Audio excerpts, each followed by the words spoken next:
Hey everyone, oh how I missed you. I am so sorry I've been MIA these past couple months, but I've been hard at work transforming a worn out traditional rental property into a cozy furnished midterm rental that I think you'll really enjoy. It's a small space, so I'm using all of my small space tips and tricks and putting them to the test.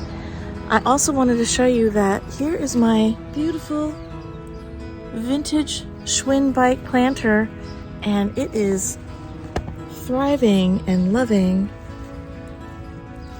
its life. Oh, as you guys remember, for those who are following the channel, a few months ago my long-term tenants of 8 years plus moved out because they were expecting a new baby, and I decided to not go the traditional route. I decided to rent this cottage as a furnished midterm rental, and that would take a bit of stretching for the budget because for many years we deferred a lot of improvements on this place. So we would have to really gut the bathroom, redo the kitchen, the floors, and yet still find money in the budget to decorate and furnish the place. So I had a lot of work ahead of me, but I knew that this place had good bones and this place had a really good vibe about it. Call it feng shui, call it energy, but it just did. And all my past tenants fell in love here, got married, and had babies. So there's something to this place. Okay, so we only have a few more days until the new tenant moves in. It's sort of crunch time, I'm feeling, because I still have to buy a few more pieces of furniture actually, let alone, hang some pictures and some art. But right now in the bedroom, I laid down the rug. Now, remember I told you I'm a use what I have kind of girl? Well, in this case, I am. So I bought this pretty sisal core rug online. It's a good one. I like that it has a nice rubber backing, but I wanted to give it a custom look because the bedroom is starting to look very big box store, and I don't have any problems buying things from Target and Home Depot and Home Goods, but it has to have a little bit of a unique touch to it for me to feel good about putting it into a room. And remember, I stenciled not too long ago my bedroom with these stencils, and I think they are so beautiful. I saw this designer rug that had a similar stencil pattern, and I thought, I have the paint, I have the stencils, let's do this. When I stencil a rug or when I stencil a wall, I usually have a center line measured as well as a perpendicular line, so the pattern can line up correctly. So we're going to skip every other one, and as luck would have it, the stencils,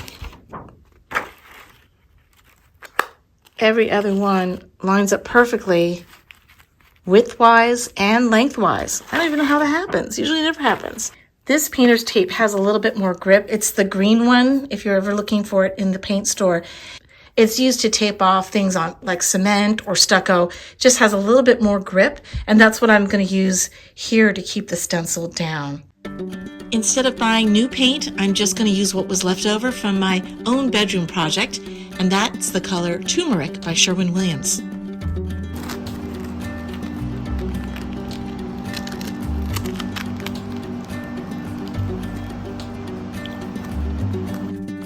So I wanted to show you what my pattern is going to be. So one row is going to be stencil and every other stencil will be blank. And then we're about to do the second row. And then the way I'm measuring it for myself is that each corner hits the previous row, and I'll leave alternately the blank, stencil, blank, stencil, blank, stencil. So we'll alternate all the way going down. And yeah, so this is the lazy way of the no measure, but I think it's gonna work. And I love it. It turned out so effortlessly. 2 hours, 2.5 hours, and it was done.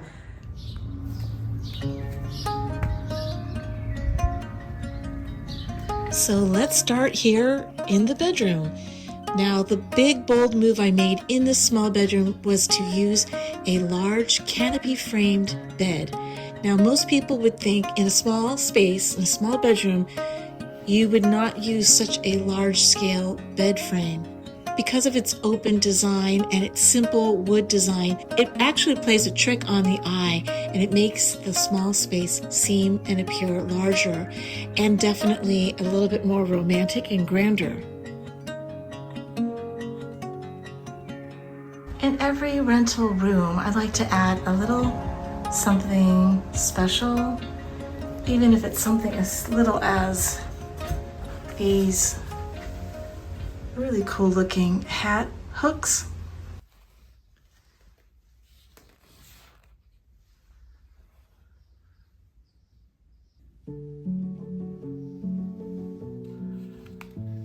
Also, for those of you guys who are really observant, do you recognize my painted leather chairs in yellow?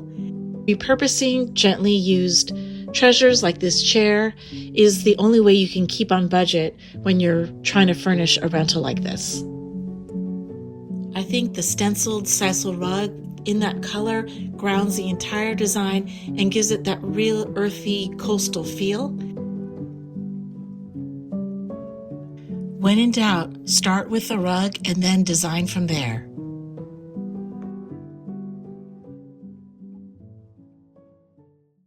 And now let's talk about bathrooms. This bathroom was so small that the door hit the toilet. So that's number one. That's A. So we rehinged, we took off the frame and we rehinged the door so that it opened into the hallway. So that was fantastic. Yay! Now you can finish your floor. The biggest space saver in this small bathroom was discovering the beauty of a low-profile toilet. Now, the average American standard toilet measures 20 inches wide and between 27 and 30 inches deep. This low-profile toilet is only 13 inches wide and 25 inches deep. That is a tremendous, tremendous difference. In fact, I wish I could have gone with a bigger vanity but my contractor said that we didn't have enough space. But we really did once we put in that toilet. Now let's take a look at the living room. The living room still needs a little bit more furniture, but I've maxed out my budget and I'll have to do that next phase. What happened was I had a little open house. My back garden cottage was up for rent, and there were so many great qualified applicants for that place. I told one of the applicants that if she didn't have to move in right away, that I would have another cottage available soon. She was really interested in seeing it. She looked at it. Even though there was only a bed inside, she still wanted to rent it, and I didn't even have to list the place for rent.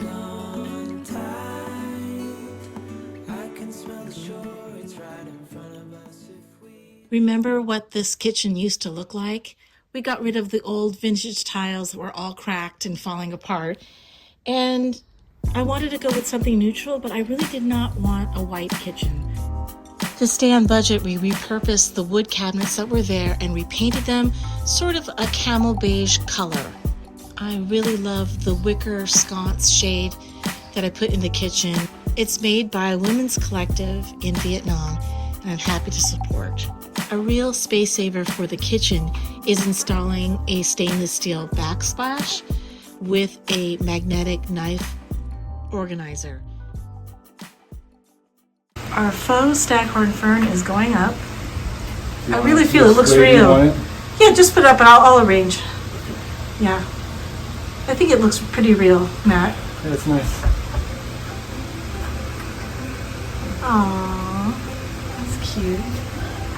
Yay! Well, thanks so much for joining me here at Nutshell Living. I'll see you next week for more fresh, new, small space design ideas and tips and tricks. Bye-bye.